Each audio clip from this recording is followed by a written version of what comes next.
Good morning. SDM मध्ये आज पुन्हा एकदा तुमचं स्वागत. बऱ्याचदा असं होतं की लेक्चर संपतानाच नेटचा प्रॉब्लेम येतो आणि मग तुम्हाला थँक्यू वगैरे बोलणं राहून जातं. पण टाइम पण झालेला असतो, त्यामुळे तेवढंसं कॉपरेशन तुम्हाला ठेवावं लागेल. कालही तसंच झालं, आपला लेक्चर संपलेलाच होता आणि त्या अगोदरच नेट गेला, तुम्हाला सांगणारच होते तेवढ्यात. त्यामुळे असे प्रॉब्लेम तुम्हाला जसे येत आहेत लेक्चर हे करताना, अटेंड करताना, तसेच आम्हालाही येत आहेत. त्यामुळे आपल्याला थोडंसं म्युच्युअल अंडरस्टँडिंग ठेवावं लागेल. तर एसडीएम मध्ये आपण use of IT in territory management हा टॉपिक पाहिला होता काल, आणि त्यानंतर आपण सेलिंग आज सुरू करणार आहोत. एसडीएम सेल्स आणि डिस्ट्रीब्युशन मॅनेजमेंट, तर हा सेल्सचा सब्जेक्ट आहे आणि आज आपण सेलिंगच बघणार आहोत. सेलिंग म्हणजे काय आहे, तर सेलिंग जे काही आहे, सेल्स मॅनेजमेंट जे काही आहे ते कशावर डिपेंड आहे ते त्यांनी सुरुवातीला मेन्शन केलंय की सेल्स करायचं असेल, मला सक्सेस मिळवायचं असेल सेलिंग मध्ये, किंवा सेल्स मॅनेजमेंट करायचं असेल, तर मी काय केलं पाहिजे आणि काय नाही केलं पाहिजे. ह्या गोष्टी एकदा कळल्या की मग तुम्हाला प्रोसेस समजणं जरा इझी होईल. आता success in selling and sales management does not depend only on the product and sales organization. Is it true or not? हा क्वेश्चन मार्क आहे. कारण आपल्याला असं वाटतं की मला मार्केटमध्ये एखादा प्रोडक्ट सेल करायचा आहे. At that time, what can I do? Only product is necessary for that? No. Only sales organization is necessary? No.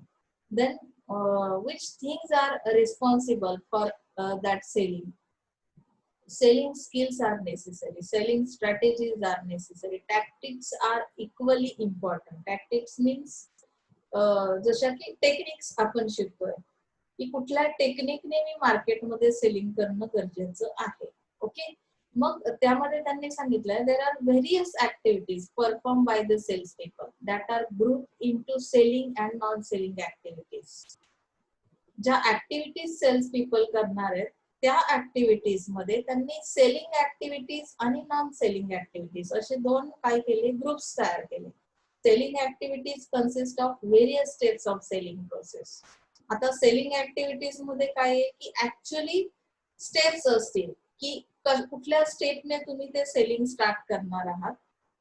Okay, म्हणजे पहिली स्टेप काय असेल सेलिंगची, जसं आता माझं प्रोडक्ट आहे, मला ते मार्केटमध्ये सेल करायचंय, तर त्या सगळ्या ज्या स्टेप्स आहेत त्या वन बाय वन तुम्हाला काय करायच्या, मॅनेज करायच्या आहेत.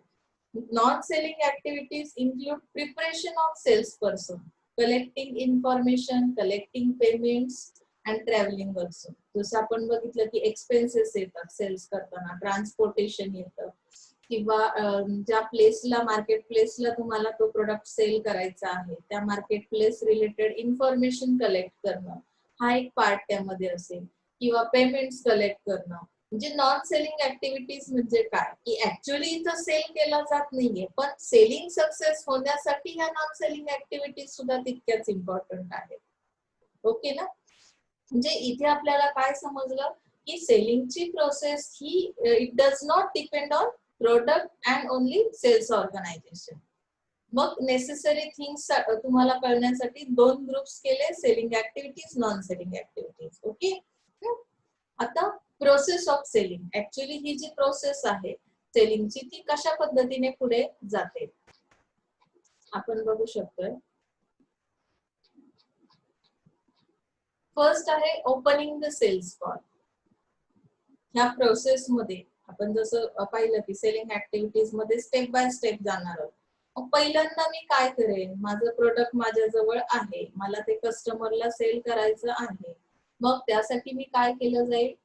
Sometimes it is rightly said that the first impression is the last impression.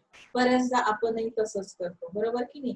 तुम्ही हे अगदी कॉलेजला जसं आलात, अगदी 11वी 11 पासून तुम्हाला हे माहितीये की first impression is the last impression, किंवा बऱ्याचदा हा थॉट तुम्ही यूज पण करता बऱ्याच ठिकाणी.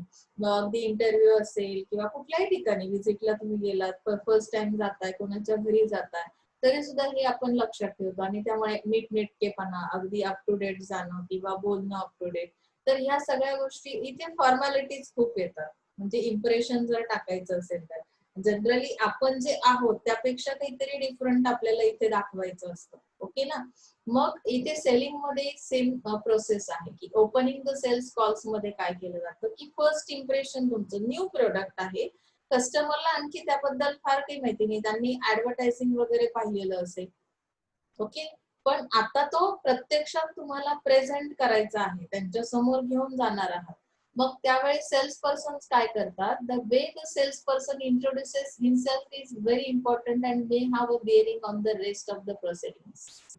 फर्स्ट इम्प्रेशन कोणाचं इथे नेसेसरी आहे, तुमचा प्रोडक्ट जे सेल्स पर्सन मार्केटमध्ये घेऊन जाणार आहे त्यांचं इम्प्रेशन कसं पडतंय, ते कशा पद्धतीने स्वतःला इंट्रोड्यूस करतायत. इंटरव्ह्यू घेताना तुमचं क्वालिफिकेशन जनरली आपण आता एक एक्झाम्पल म्हणून बघूया की तुम्ही एखाद्या ठिकाणी इंटरव्ह्यूला जाताय, इंटरव्ह्यूला गेल्यानंतर तुम्ही अगदी 90च्या अबव पर्सेंट आहे डिग्रीला, तुम्हाला क्वालिफिकेशन तुमचं, तुम्ही एबल आहात ओके त्या जॉबसाठी.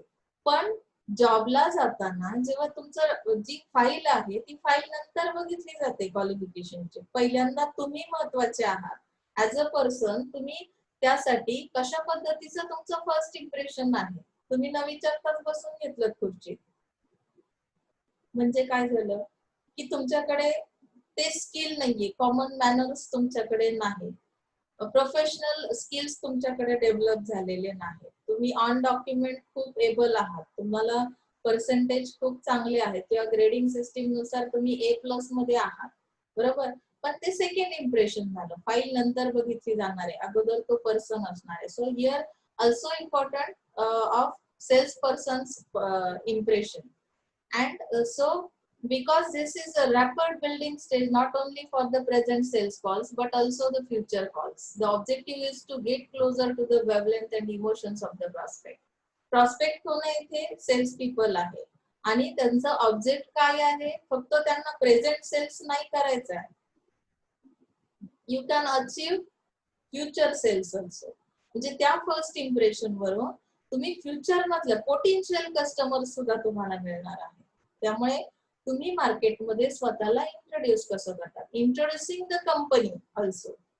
म्हणजे काय की इथे तुम्हाला जे इंट्रोडक्शन तुमचं असणार आहे तर तुम्ही कुठल्या कंपनीशी बिलॉंग करता, ती कंपनी कुठली आहे त्याचं इंट्रोडक्शन तुम्हाला त्या प्रोडक्ट सोबत द्यावं लागेल. And the product also should be done in the same spirit.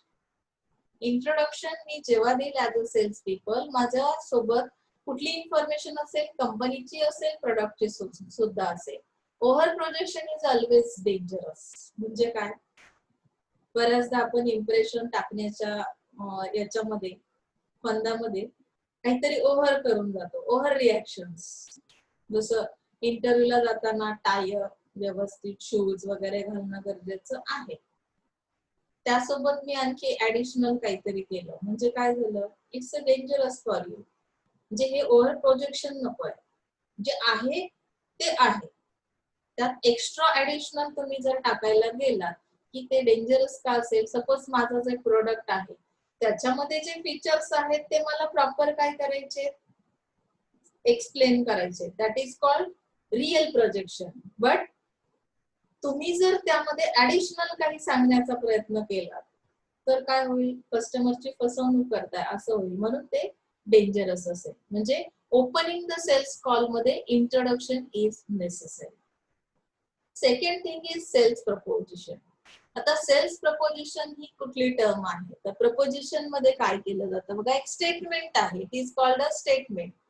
The sales proposition is made in terms of product, quality, price, payment, and delivery package. And the salesperson performs two important functions at this stage.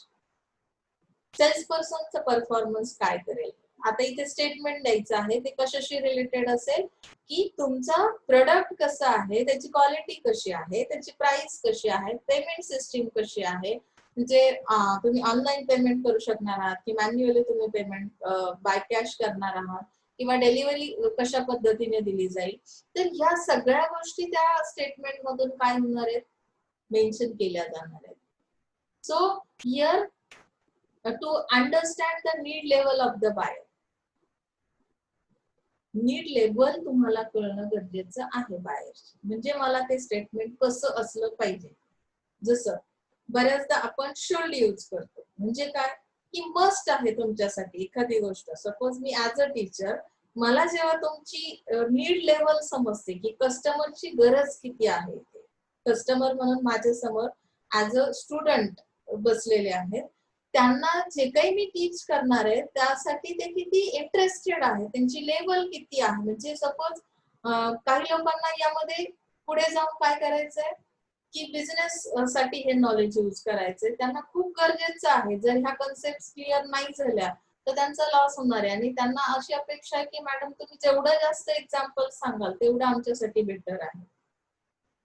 मग त्यावेळी माझा role काय असेल की मी जे काही statements देईल तुम्हाला ते कसे असले पाहिजे, त्यामध्ये परफेक्शन असलं पाहिजे. परफेक्शन नसेल तर कदाचित तुम्हाला, किंवा इंटेन्शन तुमचं यावं माझ्याकडे मी जे काही सांगते, तर त्यासाठी मी काय करेन की असे वर्ड्स यूज करेल की ज्यामुळे तुम्ही फर्स्ट इम्प्रेशन मध्येच काय व्हाल, इम्प्रेस व्हाल, किंवा माझं जे स्टेटमेंट आहे ते ऐकल्यानंतर तुम्हाला त्याचं अवेअरनेस येईल. मला ते स्टेटमेंट देण्यापूर्वी बाहेरची जी नीड लेवल आहे ती कळलेली असली पाहिजे.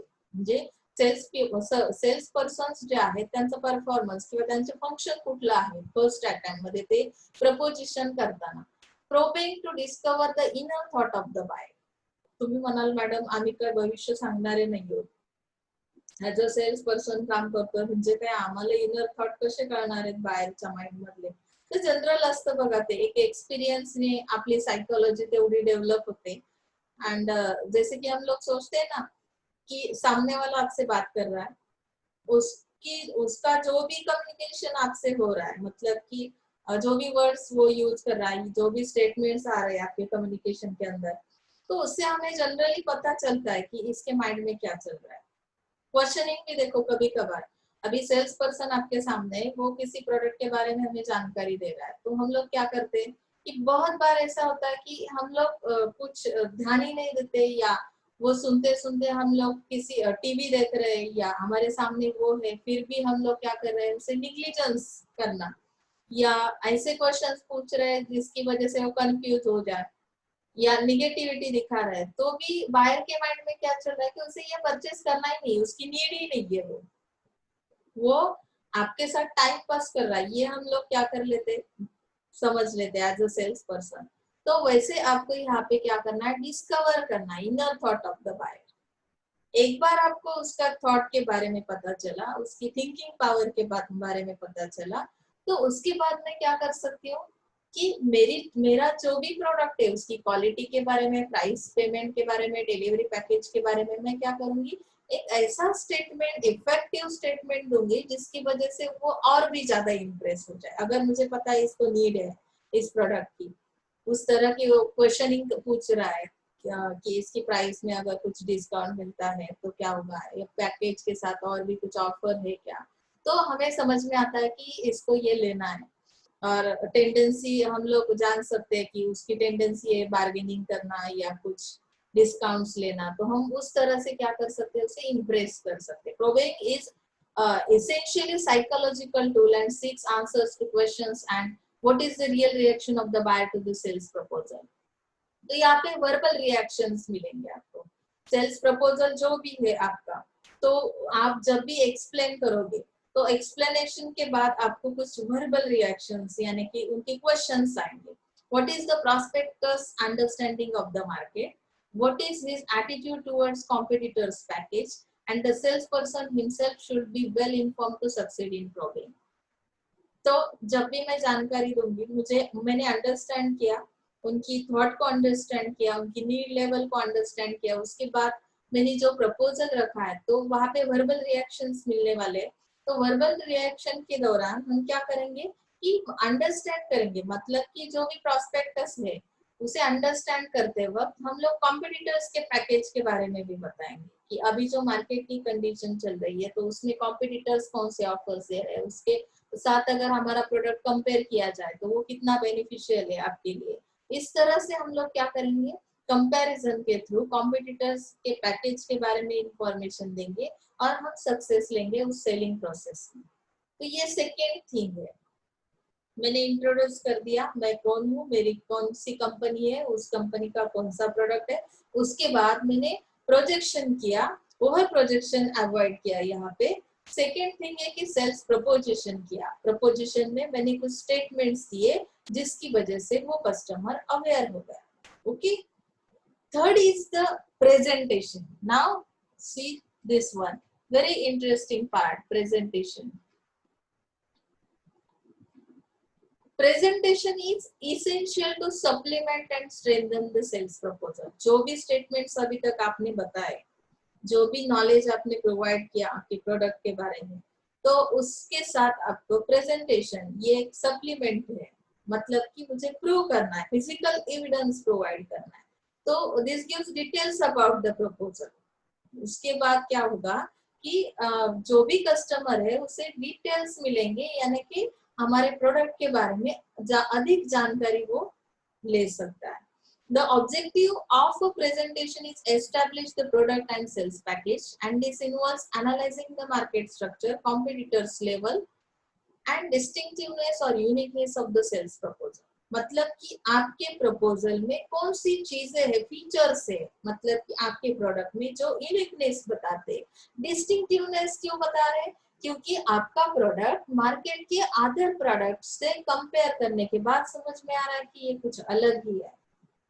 और हमने जैसे पहले से स्टडी किया है कि कस्टमर को कुछ ना कुछ नया चाहिए, तो इसकी वजह से हमें क्या दिखाना है कि मार्केट का पूरा स्ट्रक्चर एनालाइज करने के बाद हमें उन्हें वो प्रोडक्ट में कौन से डिस्टिंक्टिव फीचर्स है, यूनिक फीचर्स कौन से है, उसकी जानकारी देनी है। और हमें सेल्स प्रपोजल को क्या करना है, प्रेजेंट करना है through presentation. Okay, presentation can be simple discussion or conversation. This can also be fully structured audio visuals depending on the nature of the product and volume of the anticipated sales. And during the presentation, explanations are given to clarify points or queries. Product demonstrations are given wherever necessary or applicable, and sales presentation is the first step towards motivating the customers. हमने क्या कर दिया, first इसमें open कर दिया cells call, उसके बाद cells preposition दिखाया, उसके बाद प्रेजेंटेशन में अभी क्या कर रहे हैं हम लोग, डिस्टिंक्टिव और यूनिक फीचर्स बता रहे हैं। उसमें हमने जो भी डिस्कशन किया या कन्वर्सेशन हुआ वो बिल्कुल सिंपल तरीके से करना है। मतलब क्या करना है कि इसमें जहाँ पे नेसेसरी है वहां पे डेमॉन्स्ट्रेशन देना है प्रोडक्ट का। मतलब कुछ ऐसे भी कस्टमर्स आहे ज्याला आपण चिकित्सक असणं म्हणतो, त्यांना ते पाहायचंच असतं नक्की काय आहे। तुम्ही जर सांगताय एवढं तर करून दाखवा। सेल्स पर्सनला पण असंही बोलतो की नाही। मग इथे आपल्याला जिथे जिथे नेसेसरी आहे तिथे तिथे आपल्याला प्रोडक्टचं डेमॉन्स्ट्रेशन करावं लागेल। डेमॉन्स्ट्रेशन नंतर त्यांनी सांगितलंय की सेल्स प्रेझेंटेशन हे काय करतं की मोटिवेट करतं कस्टमरला बाईंग साठी। मोटिवेशन मिळतं की अरे आपण जर डेमो बघितला एखाद्या प्रोडक्टचा की आपण इम्प्रेस होतो, किती छान वाटतंय किंवा किती सुंदर त्याचं साईज शेप आहे, मला सुटेबल आहे, माझ्या रूम मध्ये छान वाटेल। कुठलाही एखादा प्रोडक्ट घेताना आपण लगेच काय करायला सुरुवात करतो की आपली थिंकिंग पॉवर त्या पद्धतीने सुरुवात होते। मी जर परचेस केला तर तो माझ्या घरात कुठल्या प्लेसला सूट करेल। एखादा फ्लावर पॉट इमॅजिन करा, फ्लावर पॉट विकत घेताना सुद्धा आपण त्याचं लगेच काय करतो, माइंड मध्ये सेटअप चालू होतो आपल्या आणि त्या पद्धतीने आपण मोटिवेट व्हायला सुरुवात होतो। म्हणजे प्रेझेंटेशन करताना अगदी सिंपल पद्धतीने तुम्ही ते प्रेझेंटेशन करणार आहात। मोटिवेटिंग द कस्टमर, आता कस्टमरला काही मोटिवेशन प्रोव्हाइड करण्यासाठी ते there are two types of actions for separating the motivation. First one is managing objections. You have to first manage objections. Which objections are there? Sometimes customers ask some questions and that sales people are not able to give the answers. At that time some objections are there. म्हणजे काय की suppose काही queries आहे, तुम्ही demonstration केलं एखाद्या प्रोडक्टचं, demonstration केल्यानंतर काही क्वेश्चन्स येणं साहजिक आहे। सपोज मी एखादा लेक्चर घेतलाय, मी एखादी कन्सेप्ट एक्सप्लेन केली त्यानंतर तुम्ही मोटिवेट झाला, सपोज तुमचा इंटरेस्ट तयार झाला SDM मध्ये, सेल्स अँड डिस्ट्रीब्युशन. पण जेव्हा मी एक्सप्लेनेशन करेल, असं नेसेसरी नाही की all students are satisfied, no one question is there.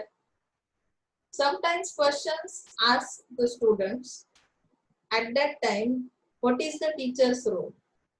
मला काय करायचंय की ते क्वेश्चन्स मॅनेज करायचे आहेत. काही ऑब्जेक्शन्स येतील की मॅडम हे असं असूच शकत नाहीये, असू शकतं. म्हणजे काय की मला स्वतःला प्रूव्ह करायचं आहे. मॅनेज ऑब्जेक्शन्स म्हणजे काय की हा प्रोडक्ट तुम्ही सांगता याच्यामध्ये हे युनिक फीचर आहे, पण हे कसं शक्य आहे, हे ऑब्जेक्शनेबल आहे किंवा हे लिगल नाही. बऱ्याचशा गोष्टी अशा असतात. मग ते ऑब्जेक्शन्स आले की तो सेल्स पर्सन गोंधळून जातो. त्याला सॅटिस्फाय आन्सर्स असे त्याच्याकडे नसतील, तर तिथे तुमचं हे जे डेमो वगैरे झालेलं आहे, that all things are wasted. म्हणजे काय की वेस्टेज होतं, इथं तुमचा टाइम वेस्ट होतो. त्यामुळे ही फर्स्ट स्टेप जी आहे ती खूप महत्वाची आहे. सेकंड थिंग सांगितली, creating urgency or climate for sale. Urgency कशी दाखवाल? मी सांगते की माझ्याकडे BMS ला आता 10च ऍडमिशन बाकी आहे. It is true, but sometimes काय करावं लागतं की समोर जो पर्सन आहे त्याला मी माझं सगळी इन्फॉर्मेशन दिली, BMS मध्ये काय आहे, BMS केल्यामुळे काय बेनिफिट्स मिळणार आहेत, बरोबर की नाही. तो मोटिवेट पण झालेला आहे. मी डेमो करून दाखवला म्हणजे काय की मी काही एक्झाम्पल सांगितले की माझे जे एक्स स्टुडंट्स आहेत ते कुठे कुठे जॉब करतात वगैरे वगैरे. हे सगळं सांगितल्यानंतर ते इम्प्रेस झालेले आहेत. आणि मला अर्जन्सी दाखवायची, कारण की त्यांनी त्याच मोमेंटला ऍडमिशन कन्फर्म करावं अशी माझी अपेक्षा आहे. तर मी काय सांगेल, माझ्याकडे 60च्या वर बॅच नाहीये. 60ला क्लोज होतं आमचं ऍडमिशन. आता माझे एवढे झालेले आहेत आणि हे 2 दिवसामध्ये संपण्याचे चान्सेस आहेत. तर बघा मी काय केलं, क्रिएट केली अर्जन्सी. त्यामुळे त्यांना डिसिजन घेणं भाग पडलं की नाही, मी आत्ताच्या आत्ता या मोमेंटला काय केलं पाहिजे, ऍडमिशन घेतलं पाहिजे. तसं सेम एज इट इज, वैसे क्या करेगा सेल्स पर्सन कि अगर मेरा प्रोडक्ट ये है तो ये लिमिटेड ऑफर है, इतने दिन के लिए है, तो आपको अगर चाहिए तो अभी के अभी आपको परचेस करना पड़ेगा. मैंने क्रिएट कर दिया, अर्जेंसी दिखाई, क्लाइमेट तैयार कर दिया कि सेलिंग के लिए अभी क्यों जरूरी, ये प्रोडक्ट आपके लिए अभी के अभी लेना क्यों जरूरी है, इसके बारे में मैंने कुछ स्टेटमेंट्स बता दिए. तो क्या हुआ, कस्टमर और भी ज्यादा मोटिवेट हो गया. फॉर मैनेजिंग ऑब्जेक्शंस और resistance to sale, the salesperson needs to provide more information about the product, pricing, competing brands, etc. म्हणजे काय केलं त्याने, क्लायमेट तयार करताना तुमची गरज त्याने सांगितली की तुम्ही ह्या क्लायमेट मध्ये ह्या पर्टिक्युलर प्रोडक्टचं परचेसिंग करणं किती गरजेचं आहे. त्या प्रोडक्ट मध्ये जे असणारे फीचर्स आहेत, त्याची प्राइस जी आहे, कंपॅरिझन करून तुम्ही सांगितली की ती तुमच्यासाठी कशी बेनिफिशियल आहे. आणि तुम्ही लिमिटेड हा टाइम पिरियड आहे त्यामध्येच आम्ही हा सेल्स ठेवलेला आहे, तर तुमच्यासाठी अर्जन्सी क्रिएट केली. ओके, इथपर्यंत समजलं.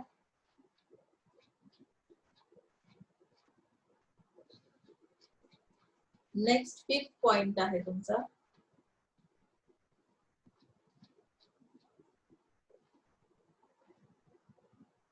Closing sale. आता मला काय करायचं बघा, 5th स्टेजवर मी आले की मला क्लोज जर करायचे सेल्स, तर मी कशा पद्धतीने करणं गरजेचं आहे. This is the culmination of the sales process. म्हणजे हा शेवट आहे. तुम्ही जे काही ओपन केलं होतं सेल्स कॉल्स, म्हणजे तुम्ही जी प्रोसेस स्टडी करताय सेलिंगची, तर त्यामध्ये मला कुठेतरी एंड पॉइंट असणार आहे की नाही. तर हा तसा एंड पॉइंट आहे तुमचा closing sale. At this stage sales person gets the commitment of the buyer and finalises the sales. काही कमिटमेंट करतो आपण की तुम्ही एवढे पॅकेज जर घेतलं तर त्यासोबत तुम्हाला हे डिस्काउंट इतका मिळेल, किंवा अशा पद्धतीच्या फॅसिलिटीज मिळतील, किंवा ऑनलाईन डिलिव्हरी घेतली तर कशा पद्धतीने तुम्हाला ऑनलाईन परचेसिंग केलं तर होम डिलिव्हरी कशी मिळेल, किंवा काय अशा पद्धतीच्या काही कमिटमेंट्स असतील. ओके ना. This should be the logical conclusion of a sales call. Logical means what, आपले लॉजिक्स यूज करावे लागतात. जसं मी अगोदरच सांगितलं, कस्टमरला अंडरस्टँड करणं, त्याची इनर थॉट्स आपण अंडरस्टँड करणं, ही जशी सायकोलॉजिकल प्रोसेस आहे, तसं logical conclusion of sales call म्हणजे काय की जेव्हा मला क्लोज करायचं आहे सेलिंग, तेव्हा माझे लॉजिक्स खूप डेव्हलप झालेले आहेत. मला समजतं की समोरच्या कस्टमरच्या माइंड मध्ये काय सुरू आहे. आता तुम्ही तेच तेच जर रिपीट करत गेलात की माझं प्रोडक्ट काय आहे, त्याची प्राइस काय आहे, तर तो इरिटेट होण्याचे चान्सेस आहे. मग स्टॉप कुठे घेणार आहात? How to stop that conversation. मग ते कन्व्हर्सेशन स्टॉप करताना काय करावं लागेल की तुम्हाला बायरचे जे काही कमिटमेंट्स आहेत, बायरला तुम्ही काही कमिटमेंट्स द्याल. Sales person should know when to strike, that is close the sale. Timing is important. Postponing things to the next day should be avoided. शक्यतो पोस्टपोन करायचं नाही कुठलीच गोष्ट, कारण की पोस्टपोन केल्यानंतर मधला जो टाइम पिरियड जातो त्या पिरियड मध्ये तो कस्टमर कदाचित डायव्हर्ट होण्याचे चान्सेस असतात. म्हणून शक्यतो क्लोज करताना सेलिंग तुम्हाला टायमिंग जे काही आहे त्याचा विचार खूप करावा लागतो. कुठल्या टायमिंगला तो क्लोज करणार आहात. Every sales person goes through most of the 5 steps while concluding sale. आता कुठल्या 5 स्टेप्स आहेत? Actual sales calls. However, all the steps or stages may not be always distinctly visible. आता प्रत्येक स्टेप इथे विजिबल नाही. काही गोष्टी तुम्ही फक्त सांगणार आहात व्हर्बल कम्युनिकेशनच्या थ्रू. मग अशा वेळी तुम्हाला काय करावं लागतं की त्याचा इफेक्ट आणि इफिशियन्सी ह्या दोन्ही गोष्टींचा विचार करावा लागतो. की बायरने तुमच्यावर ट्रस्ट करणं खूप गरजेचं आहे. प्रेझेंटेशन करताय, मोटिवेशन करताय, तर ह्या सगळ्या प्रोसेस कशा आहेत की one by one, step by step तुम्ही जाऊन त्यांना तिथपर्यंत घेऊन गेलात आणि फायनली तुम्हाला क्लोज करायचं आहे सेलिंग. तर त्यावेळी त्यांनी सांगितलं, in fact the duration of sales call is not very rigid or fix. It can be quite flexible. It will depend on whether it is new product or an established product. The volume or value involved, whether it is purely spot sale or longer term contract like 3 months. मतलब यहाँ पे क्या है देखो कि जो भी चीज है तो उसके लिए टाइम पीरियड कभी कभी देना पड़ता है. रिजिड अगर आपका है, फिक्स नहीं है टाइम पीरियड, तो ड्यूरेशन फिक्स ना होने की वजह से हमें क्या करना पड़ेगा, टाइम पीरियड देना पड़ेगा सेल्स करने के लिए. तो अगर नया प्रोडक्ट है तो ऐसे हालात में ऑन द स्पॉट सेल भी हो सकता है. कभी कभी लॉन्ग टर्म तक हमें उस एक ही कस्टमर का कांटेक्ट लेना पड़ेगा, हर एक 3 मंथ्स के बाद, 6 मंथ के बाद, ईयरली. सिमिलर फैक्टर्स के बारे में हमें क्या करना है, जानकारी देनी है. इसकी वजह से धीरे धीरे उसकी साइकोलॉजी टेंडेंसी तैयार होती जाएगी और हम लोग क्या करेंगे, वहां पे क्लोज कर देंगे सेल. Is that clear? म्हणजे इथे काय होणार आहे की लास्ट मोमेंट जी असते क्लोजिंग सेलची, तर ती अशा पद्धतीने तुम्हाला काय करावी लागेल, स्टडी करावी लागेल. ही प्रोसेस जी आहे ती समजली इथपर्यंत. आता मेथड्स ऑफ क्लोजिंग असेल, कुठल्या मेथड्स आहेत, कशा पद्धतीने आपण तो क्लोज करू शकतो. बघा, ideally every sale should be close at the peak, but in practice it may often difficult to determine the peak. म्हणजे पीक अवरला तुम्हाला जेव्हा क्लोज करायचे, बंद करायचे सेलिंग, तर त्यावेळी ते फार हार्ड असेल. During the whole process of sales presentation number of peaks may appear. जेव्हा जेव्हा तुम्ही सेलिंग करताय तेव्हा पीक अवर कुठला आहे तो तुम्हाला लक्षात येणं खूप गरजेचं आहे. आणि ते पीक अवर्स जेव्हा जेव्हा येतात तेव्हा तेव्हा तुम्हाला अशा मोमेंटला कस्टमरला ते क्लोज करणं किंवा ते क्लोज करताना कस्टमरला पुन्हा तुमच्या नवीन प्रोडक्ट साठी रेडी करणं, ही जी प्रोसेस आहे, जसं आपण प्रोडक्ट लाईफ सायकल स्टडी केली की नाही मागच्या वर्षी, तर प्रोडक्ट लाईफ सायकल मध्ये काय शिकलो आपण की त्या 4 स्टेजेस आपण स्टडी केल्या. इंट्रोडक्शन स्टेज आहे किंवा तुमची ग्रोथ स्टेज आहे, मॅच्युरिटी आहे. मॅच्युरिटी ही स्टेज कशी असते की त्यावेळी तुमचा पीक अवर असतो आणि अशा केसमध्ये तुमचा एखादा प्रोडक्ट मार्केटमधून अचानक गायब झाला तर मग तो कस्टमर नर्वस होण्याचे चान्सेस आहेत. आपल्याला ते इथे अवॉइड करायचंय. आणि मग ते करण्यासाठी आपल्याला काय केलं पाहिजे की काही मेथड्स अप्लाय केल्या पाहिजे की कशा पद्धतीने मी ते क्लोज करेल, सेलिंग क्लोज करेल. So first method, simply ask for the order. This is the simplest and most straightforward method. After the sales presentation, salesperson straight away ask for the order. म्हणजे एकदा मी प्रेझेंटेशन केलं मी direct तुम्हाला विचारणार तुम्ही किती घेणार आहात, तुमची कितीची ऑर्डर आहे. The question should be asked in such a manner that it leads the buyer to decision. जसं मी आता तुम्हाला ऍडमिशनचं सांगितलं, हे बघा आमच्याकडे एवढ्या सीट्स बाकी आहेत, एवढ्या दिवसांमध्ये हे ऍडमिशन क्लोज होण्याचे चान्सेस आहेत, तर तुम्हाला जर ऍडमिशन घ्यायचं असेल तर आता घेताय का, तुमचा फॉर्म ऑनलाईन भरून घ्यायचा आहे का. तर इथे बायरला काहीतरी डिसिजन द्यावाच लागतो, कारण ऑलरेडी तो मोटिवेशन पर्यंत गेलेला आहे. बरोबर ना, आपण पाहिलं प्रोसेस मध्ये. तर मी डेमॉन्स्ट्रेशन केलं, प्रेझेंटेशन केलं, मोटिवेशन झालं. आता मला काय करायचं की अशा टाईपचं क्वेश्चनिंग करायचं की जिथे बाहेर काहीतरी डिसिजन घेईल. म्हणजे simply ask for the order. If the sales presentation is good, the answer may often be positive. तुमचं प्रेझेंटेशन बेटर झालं असेल तर इथे आन्सर सुद्धा पॉझिटिव्ह येतील. त्याचं एक मी तुम्हाला एक जनरल एक्झाम्पल तुम्हाला थोडंसं एंटरटेनमेंट म्हणून सांगेल. सेलिंग सेलिंग सेलिंग कंटिन्युअस ऐकून आता थोडंसं तुम्हाला इरिटेट होईल कदाचित माझं बोलणं. तो हम लोग देख सकते हैं यहाँ पे कि प्रेजेंटेशन, अभी आप लोग बहुत बार इम्प्रेस करने के लिए फ्रेंडशिप में ऐसा ही करते हो. आपने तो क्या किया, इजहार तो कर दिया. प्रेजेंटेशन बिल्कुल सही था, जैसे कि हॉलीवुड बॉलीवुड एक्टर्स करते हैं ना, उस तरह से रोज वगैरह लेके गए, सब तो ठीक हुआ. तो फाइनली मैंने ऐसा ही क्वेश्चन पूछा कि आपको जो भी मेरा है वो आपको मंजूर है. तो जो सामने वाली पार्टी है उसे वो रिलेशन मंजूर है, तो या तो हाँ बोलेगा या तो ना बोलेगा. मतलब वहां पे कुछ ना कुछ तो डिसीजन देना पड़ता है ना. आप लोगों का जो चलता है उसमें जो यंग वन है, कॉलेज स्टूडेंट्स है, उनमें तो वो सब आता है. तो उस तरह से यहाँ पे सिंपली आपको क्या करना है कि क्लोज करना है यार, मैटर को क्लोज करना है. मतलब बहुत दिनों से चल रहा है, वो आगे जा रहे हैं, हम लोग उनके पीछे जा रहे हैं, वो कॉलेज में जा रहे हैं, हम भी कॉलेज में जा रहे हैं, वो कैंटीन में जा रहे हैं, हम भी कैंटीन में जा रहे हैं. लेकिन ये इसको कहाँ पे तो क्लोज करना पड़ेगा. मतलब फाइनल डिसीजन तो मिलना चाहिए ना. तो ऐसे हालात में हम लास्ट में एक ही क्वेश्चन पूछते हैं. प्रेजेंटेशन अगर आपका बहुत बढ़िया था, आपने बहुत अच्छी तरह से ड्रेस अप करके इम्प्रेस करने के लिए आप जितना कर सकते हो उतना कर दिया, रोज दे दिया, और लास्ट में एक क्वेश्चन पूछा, तो वहां पे तो डिसीजन देना पड़ेगा ना भैया.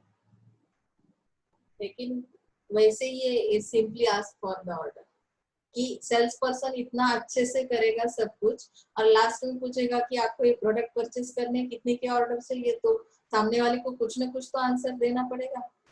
लेकिन interesting. Second thing is summarise the presentation and ask for the order.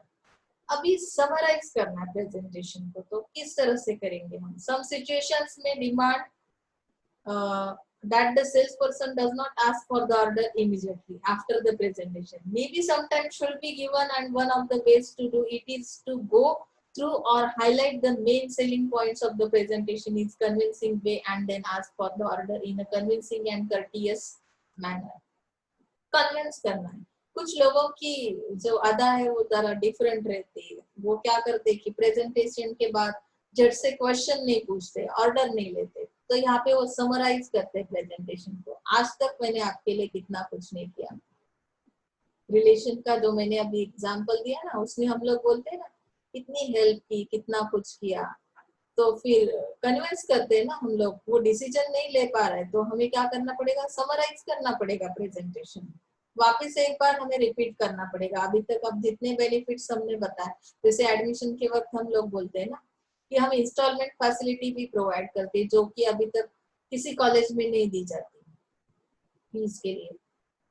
तो ये क्या हुआ कि मैंने समराइज कर दिया प्रेजेंटेशन. वो तो इंफॉर्मेशन मैंने पहले से ही प्रेजेंटेशन में बताई थी, तो हम लोगों ने रिपीटेशन कर दिया, उसमें कन्विंस करने की कोशिश की. उसके बाद हमने ऑर्डर के बारे में पूछा कि ये ऑर्डर आपको मंजूर है, कितने का लेना है या एडमिशन लेना है. इस तरह से हम क्या कर रहे हैं यहाँ पे, हर एक कोशिश हमारी क्या है कि इसमें क्लोज करना है सेल को, कहाँ पे तो डिसीजन पे लाना है. ओके ना. Narrowing down the choice. अभी ये बहुत इंपॉर्टेंट है, methods of closing the sale में. तो क्यों इंपॉर्टेंट है देखो. नैरोइंग डाउन मतलब क्या करना है अभी हमें यहाँ पे. Sometimes sales person may observe during his sales presentation that the prospect is unable to take any decision. बहुत बार हम ऐसे पर्सन से बात कर रहे होते हैं कि जिसके हाथ में कोई डिसीजन नहीं है, मतलब फैमिली में वो किस तरह का रोल है उसका, अगर डिसीजन नहीं ले सकता तो फिर हम ऐसे केस में क्या करेंगे कि चॉइसेस रखेंगे ऑफर में. The observe in decision can also be because of variety of choices offered to him. In such situation, a skillful salesperson may have elimination technique to gradually reduce the options to lead the close. This method is also known as option elimination technique. जसं तुम्हाला माहिती आहे, तुम्ही काय केलं, रोज दिलं, impress केलं एखाद्या मुलीला, पण ती डिसिजन नाही देऊ शकत ऑन द स्पॉट. तो तर मग आम्ही काय करणार, आम्ही काय करतो की वेगळं टेक्निक वापरतो. चॉईस काही ऑफर दिल्या जातात, जसं की फॉर एक्झाम्पल आत्ता सांगू शकत नसशील तर मग हा ड्रेस घालून आलीस तर मी कदाचित समजून घेईन की तुला हे रिलेशन नाही आहे.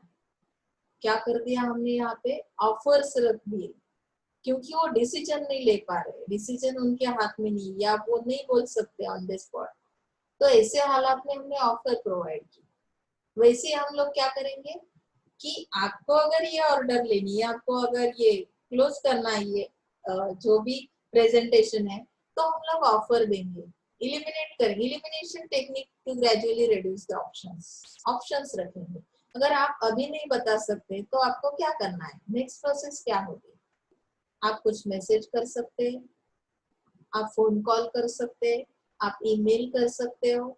तो मैंने क्या कर दिया, उनके पास कुछ ऑप्शंस रख दिए, जिसकी वजह से क्या हुआ कि डायरेक्टली क्लोज नहीं हुआ, वो ऑन द स्पॉट नहीं डिसीजन दे रहे तो भी कुछ बात नहीं है, मुझे तो कुछ ना कुछ करके क्या करना है, उनको स्पेस देके कुछ ऑप्शंस देके ऑफर्स प्रोवाइड करके क्या करना है, लास्ट मोमेंट में वो अचीव ही करना है, गोल्स सेल कंप्लीट ही करना है. ओके ना, नैरोइंग डाउन द चॉइस. यहाँ तक समझ में आया. एक्शन एग्रीमेंट नेक्स्ट आता है.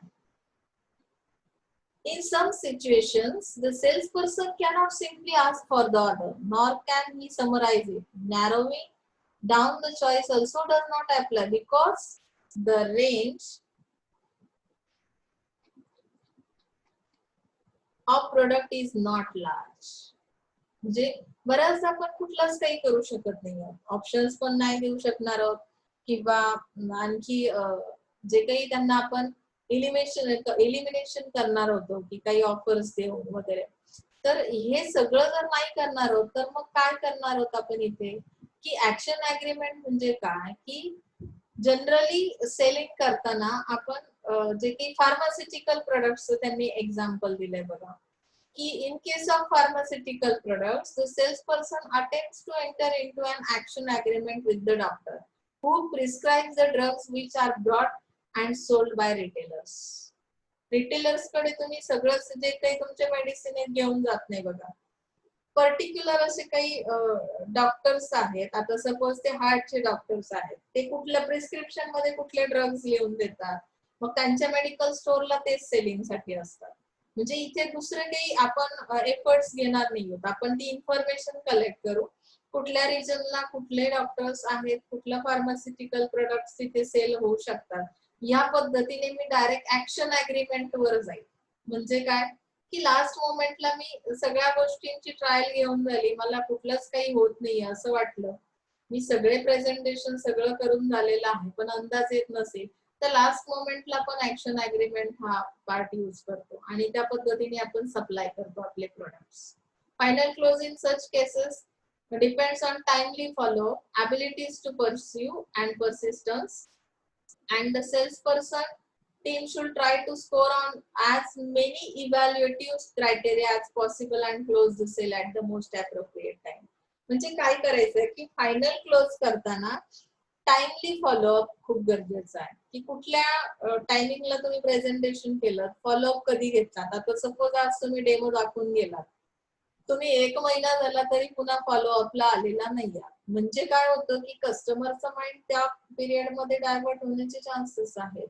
तुम्ही सगळ्या गोष्टी केल्या होत्या, ते इम्प्रेस झालं, ते फॉलोअप जर मी लागलीच दुसऱ्या दिवशी घेतला किंवा 1 वीकच्या आतमध्ये जर घेतला तर कदाचित काय होईल, तो कस्टमर रेडी माइंड त्याचं होऊ शकतं बाईंगसाठी. म्हणजे अशा पद्धतीने तुम्हाला काय करायचं आहे ते, की कंटिन्युअस त्याच्या पाठीमागे राहायचंय, ज्याला आपण ॲबिलिटीज टू पर्सी अँड पर्सिस्टन्स म्हणतो.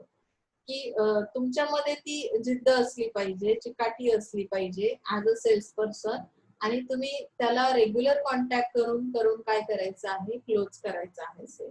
जसं की आम्ही तुम्हाला कॉन्टॅक्ट करतो. काय करतो, एकदा तुम्ही इन्फॉर्मेशन घेऊन गेलात की मग फॉलोअप घेतला जातो दुसऱ्या दिवशी, काय ठरवलं ऍडमिशनचं, काय करता. तुमच्या लक्षात येते ना बऱ्यापैकी तुम्ही ऍडमिशनला अशाच पद्धतीने आला होता. तर ही तशीच प्रोसेस आहे, ही तुमच्या ओळखीची प्रोसेस आहे म्हणून मी मुद्दाम एक्झाम्पल म्हणून सांगितले की तुमच्या जनरली लक्षात येईल की फॉलोअप कसा घेतला जातो. आणि फायनली मग तुमच्याकडे 2-3 ऑप्शन्स पण असतात, पण जो फॉलोअप टायमिंगली घेईल, आता सपोज तुम्ही मेडिकलला पण फॉर्म फिलअप केलेला आहे, काही लोक इंजिनिअरिंगचं पण करतात, काही ऍग्रीचा पण फॉर्म भरतात, काही नर्सिंगचे फॉर्म भरतात, आणि अशा केसमध्ये त्याचं वेटिंग पिरियड खूप लांब असतो आणि आपला वेटिंग पिरियड खूप शॉर्ट असतो, कारण आपल्याकडे 60ला क्लोज असतं, रोजच्या रोज ऍडमिशन सुरू असतात. म्हणजे तुम्हाला हे पण ऑप्शन हातातून जातं की काय, ही भीती पण असते, आणि तुम्हाला करिअर मधलं 1 वर्ष वेस्ट जाऊ नये असं वाटतं, आणि मग त्यावेळेस तुम्ही डिसिजनवर येता आणि तिथे क्लोज होतं तुमची ऍडमिशन प्रोसेस. एकदा तुम्ही फॉर्म फिलअप केलात, फी भरली की तुमचं ऍडमिशन कन्फर्म होतं. त्यानंतर 1-2 महिन्यानंतर जर तेव्हा तुम्ही मेडिकलला वगैरे नंबर लागला, तरी आपण कम्पेअर करतो की कमीत कमी खर्चामध्ये जास्तीत जास्त अपॉर्च्युनिटी जॉबच्या आहेत, तर मग मी कशासाठी हे सोडणार आहे, कारण तोपर्यंत तुमचा इंटरेस्ट तयार झालेला असतो. Is that clear? Objection close कसं आहे बघा. ऑब्जेक्शन क्लोज मध्ये दिलाय, in this method the sales person uses an objection by a prospect, or rather an answer to an objection to conclude a sale. The answer to the objection is utilized as a stimulus for decision making or to buy. If the sale presentation is progressing smoothly but an objection raised by the buyer appears to be major hindrance, the salesperson may handle it tactfully. Presentation is very interesting, progressing, but objection is raised by the buyer. मग हा सगळ्यात main अडथळा आहे. काय होतं की जेव्हा objectionable काही गोष्टी येतात त्यामध्ये, तेव्हा आपल्याला ते ऑब्जेक्शन्स काय करावे लागतात, as a sales person handle करावे लागतात. कंपनीवर ते काही लोक ऑब्जेक्शन घेतात की कंपनी असेच प्रोडक्ट सेल करते, क्वालिटी नसते किंवा काय, तर मला ते काय करायचंय, टॅक्टफुली हँडल करायचं आहे आणि ते ऑब्जेक्शन्स कमी करायचे, रिड्यूस करायचे आहेत, आणि ते ऑब्जेक्शन्स क्लोज झाल्याशिवाय मला सेलिंग करता येणार, क्लोज करता येणार. लक्षात येत आहे ना, कारण माउथ कम्युनिकेशन खूप स्पीडी होतं. तुम्ही जर ऑब्जेक्शन क्लोज नाही केले तर मग मार्केटिंग तुमचं खराब होणार आहे. So last second thing is trial close. As the name indicates, trial close is not the final close. It actually means trying to close a sale even before the sales presentation is complete. एक बार आपका presentation complete हुआ, उसके बाद आपने trial के लिए कुछ दे दिया, this is kind of preemptive closure. Preemptive closure मतलब क्लोजिंग के पहले की ये स्टेज है. If that is an effort to close the sale when the presentation has made good progress so that the prospect may not raise any further objection. एक बार presentation आपका okay हो गया ना, उस प्रोडक्ट के बारे में जानकारी मिली, डेमो देखा, presentation हुआ, उसके बाद मैंने क्या कर दिया कि क्लोजिंग से पहले उनको एक ट्रायल के लिए प्रोडक्ट दे दिया, जिसके बाद वो लोग इनकार नहीं कर सकते. प्रॉस्पेक्ट के बारे में आपके ऑब्जेक्शंस आपने क्लोज कर दिए. प्रॉस्पेक्ट मतलब यहाँ पे आपका ऑब्जेक्ट, आपका product. Advantage of this method is that if the prospect raises further objection, presentation can still continue with the invention to close the sale. मतलब क्या, उन्होंने अगर कंजम्पशन किया उस प्रोडक्ट का, ट्रायल के लिए हमने कुछ दे दिया उनको, ट्रायल बेस पे हम लोग कुछ सैंपल्स प्रोवाइड करते हैं ना, सैंपल यूज करने के बाद भी उनका अगर ऑब्जेक्शन है कि इस प्रोडक्ट में ये कमी है, लेस वीक पॉइंट्स है, तो हमें क्या करना है, वापस वो प्रेजेंटेशन दोबारा करना है, कंटिन्यूअसली क्या करना है, इंटेंशन उनका हमारे ऊपर ही रखना है और उसके बाद क्लोज करना है sale. Objective of trial close is to try to get a clear signal from the prospect at an appropriate time and not to prolong the presentation. म्हणजे फार वेळ त्यांना द्यायचा नाहीये, आणि ऑब्जेक्शन्स क्लिअर करायचे. ट्रायल क्लोज नंतर येतं कन्सेशन क्लोज. कन्सेशन क्लोज मध्ये काय येतं बघा, this is one of the more straightforward and commonly use methods of closing a sale and giving a final concession to seal a deal. अभी जो भी deal करनी है ना, तो यहाँ पे कंसेशन निकालना है, मतलब कि कंसेशन के बाद ही हम क्या करेंगे, डील यहाँ पे क्लोज करेंगे. Concession is an actually inducement to the buyer to buy. मतलब यहाँ पे बाय करेगा बायर, क्योंकि उसके लिए हमने जितने सारे एफर्ट्स लिए अभी तक, मेथड्स जितने यूज किए, उसमें उन्होंने बताया कि कंसेशन और inducement need not to be only in terms of price, it can be in various other forms as well, like deferred payment और credit with attractive interest rate. मतलब कंसेशन करते वक्त हमें क्या करना है, डील तो करनी है. डील करते वक्त हम ओनली प्राइस रिलेटेड नहीं सोचेंगे. यहाँ पे कभी कभी कस्टमर ऐसा भी है कि जिसको ओनली प्राइस में डिस्काउंट देने से वो सेटिस्फाइड होने वाला नहीं है या डिसीजन लेने वाला नहीं है, तो यहाँ पे क्रेडिट भी प्रोवाइड कर सकते हैं, कुछ अट्रैक्टिव इंटरेस्ट रेट प्रोवाइड कर सकते हैं, फ्री होम डिलीवरी प्रोडक्ट दे सकते हैं. तो ऐसे अनदर फॉर्म्स भी हमें क्या करने, यूज करने, जिसकी वजह से क्या होगा, यहाँ पे डील क्लियर हो जाएगी. एक्सटेंडेड वारंटी और गारंटी पीरियड भी हम दे सकते हैं. Depending on the nature of the product the form of concession और इंड्यूसमेंट में वैरी. यानी कि जो कंसेशन दिए जाते हैं ना, वो अलग अलग तरीके से हो सकते हैं, क्योंकि प्रोडक्ट बहुत वैरायटी प्रोडक्ट्स मार्केट में अवेलेबल है. आपका प्रोडक्ट कौन सी कैटेगरी से बिलोंग करता है, उसके ऊपर डिपेंड करता है कि हम किस तरह के कंसेशंस उनके लिए प्रोवाइड करेंगे. समझला. नेक्स्ट थिंग आहे suggestive close.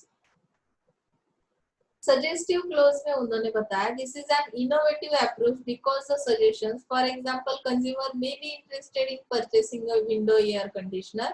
Skillful salesperson may suggest that the prospect may rather buy a split air conditioner rather than a window air conditioner. आपके पास कुछ अगर उस तरह का प्रोडक्ट ही नहीं है, मतलब जो वो उनको उनके एक्सपेक्टेशंस है कस्टमर के, तो कभी कभी हम क्या करते हैं कि दो प्रोडक्ट्स भी है आपके पास. उन्होंने एयर कंडीशनर का एग्जांपल दिया, विंडो एयर कंडीशनर और स्प्लिट एयर कंडीशनर. तो आपको क्या करना है कि उसका इंटरेस्ट परचेसिंग में कौन से है, कि विंडो एयर कंडीशनर में है, लेकिन आपने उसे सजेस्ट क्या कर दिया कि आपके पास जो अवेलेबल है स्प्लिट एयर कंडीशनर. तो ऐसे हालात में हमें क्या करना है, सजेशंस प्रोवाइड करने की, विंडो एयर कंडीशनर से ये स्प्लिट वाला एयर कंडीशनर किस तरह से बेस्ट है, उसकी फैसिलिटीज क्या है उसके साथ, मतलब बेनिफिट्स हम लोग क्या करेंगे यहाँ पे आपको बताएंगे. तो उस तरह से हम दूसरा कोई प्रोडक्ट भी सजेस्ट कर लेते. जसं की तुम्ही आता मार्केटमध्ये जाताय, तुम्हाला ज्या टाईपचं ड्रेस मटेरियल घ्यायचं आहे, त्यामध्ये एकच पीस शिल्लक आहे आणि तो कलर तुम्हाला नाही आवडत आहे, त्यावेळेस तुम्हाला ते शॉप वाले काय सांगतात, जो सेलर आहे तो काय सांगतो की तुम्ही ह्यामध्येच दुसरा एक टाईप आहे, जे क्लोथचे जे काही सिंथेटिक वगैरे जे क्लोथ्स आहेत, त्यामध्ये तुम्ही हा का नाही घेत, यामध्ये खूप बेनिफिट्स तुम्हाला मिळतात, कम्फर्टेबल फील होतं, किंवा लेस वेट आहे, किंवा डिझाईन खूप छान आहे. तर ते तुम्हाला सजेशन्स देतात की यामध्ये जर एकच पीस आहे, तुम्हाला त्याचा कलर नको आहे, तर आमच्याकडे हे पण अवेलेबल आहे, मग हे का नाही घेता. मग आपण थोडासा विचार करतो आणि मग कदाचित आपण डायव्हर्ट पण होतो की ठीक आहे ना, यामध्ये जे तेच याच्यामध्येही असेल आणि आणखी बेनिफिट्स त्याच्यासोबत मिळणार असतील, किंवा प्राइस पण लेस आहे, तर हे जर समजलं तर आपण काय करतो की त्यांचे सजेशन्स घेतो आणि आपण डायव्हर्ट होतो. येतंय ना लक्षात. अशा पद्धतीने सजेस्टिव्ह क्लोज केला जातो. साइड क्लोज कसा केला जातो बघा. This may include the basic product itself and side issues or points like features, color, size, delivery, payment schedule, etc. These apply to FMCG, consumer durables, and finished industrial products or office equipment. Salesperson realizes that the differences on the side point are overshadowing the decision on purchase of the product. He therefore concentrates on those points and asks inviting questions. तुम्ही आता जेव्हा presentation केलं की नाही, प्रेझेंटेशनच्या वेळी तुम्ही जे features सांगितलेत, कलर सांगितले, तर हे सगळे कसे आहेत, साइड इश्यूज आहेत. मग मला पर्टिक्युलर एका साईज मध्येच तो प्रोडक्ट हवा, पर्टिक्युलर एका कलर मध्ये, हे साइड इश्यूज तुम्हाला काय करायचे, क्लोज करायचे आहेत. मग तुम्ही त्या पॉइंट्सवर काही क्वेश्चनिंग करायला सुरुवात करता. When the side points or issues are settled or closed, the sales may also be closed. Salesperson should always focus on those side points which may convince or satisfy the buyer sooner. मग ते काय करतात, तुम्हाला त्याच्याशी related जे questioning तुम्ही करणार आहात ऍज अ कस्टमर, त्यावर सॅटिस्फाईड आन्सर्स देतात की याचा साईज शेप असा असल्यामुळे तुम्हाला तो कसा सूट करेल, हा कलर कसा सुटेबल आहे, याचं कलर कॉम्बिनेशन कसं आहे, पेमेंट या पद्धतीने शेड्यूल आम्ही ठेवलेलं आहे. मग हे सगळे साईड इश्यूज केव्हा येतात, FMCG प्रोडक्ट्स मध्ये मोस्ट ऑफ द टाइम येतात. इंडस्ट्रियल प्रोडक्ट्स रिलेटेड किंवा इक्विपमेंट मध्ये मी ऍट अ टाइम जर एवढे इक्विपमेंट्स परचेस केले तर त्याची डिलिव्हरी कशी केली जाईल, डिलिव्हरी वरून पण कधी कधी तुमची डील कॅन्सल होते. म्हणून हे जे साईड इश्यूज आहेत तर हे तुम्हाला क्लोज करावे लागतील आणि त्यानंतर तुमचं काय होईल, फायनली डील होईल. अल्टरनेटिव्ह क्लोज मध्ये बघा लास्ट वन काय सांगितलंय. अल्टरनेटिव्ह क्लोज हा पार्ट जो आहे, alternative close is similar to, म्हणजे जसं की features quality related, delivery related काही इश्यूज आहेत आणि मग काही तुम्हाला अल्टरनेटिव्ह दिले जातील. तुम्ही जर सॅटिस्फाईड नाही आहात त्यांच्या डिलिव्हरीवर की अशा पद्धतीची डिलिव्हरी आम्हाला नकोय, तर मग तुम्ही सजेस्ट कराल काही अल्टरनेटिव्ह त्यांना द्याल की ज्यामुळे प्रॉस्पेक्टस कन्फ्युज नव्हता, काय करेल की काहीतरी डिसिजन वर येईल. मग त्यामध्ये त्यांनी सांगितलं this prospect is guided to choose one of the alternative and this should lead to closing the same. म्हणजे आपल्याला मध्य मार्ग काहीतरी चूज करावा लागतो. अल्टरनेटिव्ह प्रोवाइड करना यानी क्या है कि अगर इस तरह से आपको पसंद नहीं है मेरी जो डिलीवरी पेमेंट शेड्यूल है, तो हम लोग इस तरह से भी कर सकते हैं. हमने क्या कर दिया, सेकंड ऑप्शन उनको दे दिया. तो हमने ये साइड क्लोज इश्यूज क्लियर कर दिए, उसके बाद अल्टरनेटिव्स प्रोवाइड किए और वहां पे हमने डील कंप्लीट की. समजलं. म्हणजे ह्या क्लोजिंगच्या ज्या काही मेथड्स आहेत, कशा पद्धतीने क्लोज केलं जातं, तर हे सगळं तुम्हाला समजलं असेल आजच्या लेक्चर मध्ये असं मी इमॅजिन करते. आणि इथे आपण आज थांबूया. रिझन्स फॉर अनसक्सेसफुल क्लोजिंग जे आहेत ते आपण उद्याच्या लेक्चरला बघूया. ओके ना. Thank you so much.